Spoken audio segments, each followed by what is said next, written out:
Sir Handel had been naughty, so the Fat Controller made him stay in the shed for a while.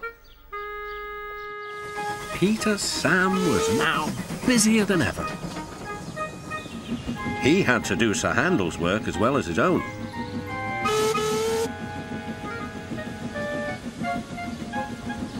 He was very excited, and the fireman found him hard to handle.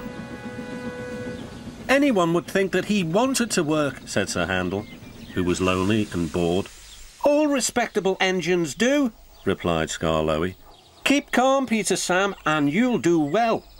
But Peter Sam was in such a state that he couldn't listen. He collected some coaches and went on his way.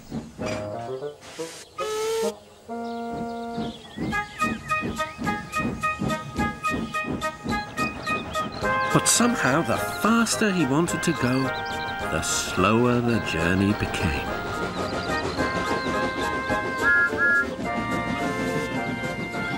When Peter Sam finally fussed into the station, Henry was already there. "This won't do, youngster," said Henry. "I can't be kept waiting. If you are late tonight, I'll go off and leave your passengers behind." "Pah," said Peter Sam.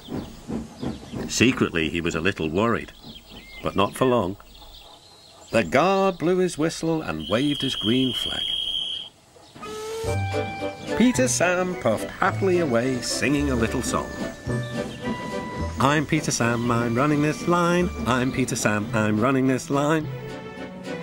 What fun it all is, he thought, as he journeyed along the line.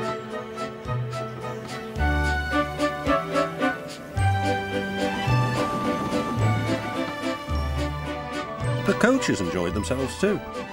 They were growing fond of Peter Sam.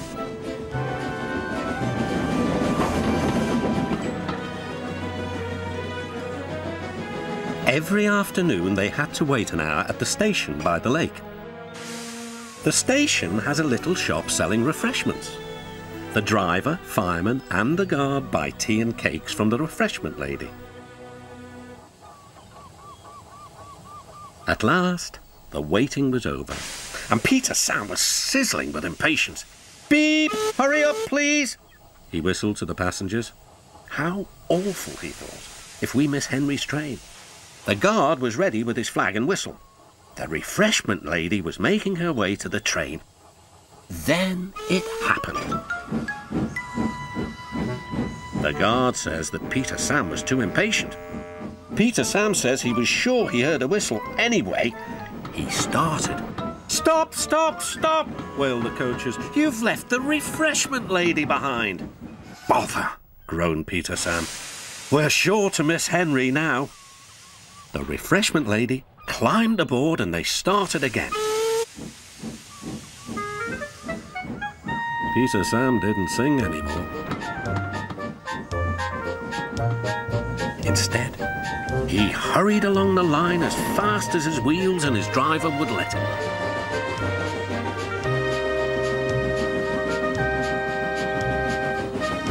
They arrived at the big station just in time. "Hooray!" said Peter Sam. He felt very relieved. "Not bad, youngster," said Henry loftily. But the refreshment lady was still cross. "What do you mean by leaving me behind?" "I'm sorry, refreshment lady," replied Peter Sam, "but Henry said he might leave without us." Then the refreshment lady laughed. "You silly engine, Henry was teasing you. He wouldn't have gone without our passengers. He's a guaranteed connection." "Well," said Peter Sam, "where's that Henry?" But Henry had chortled away.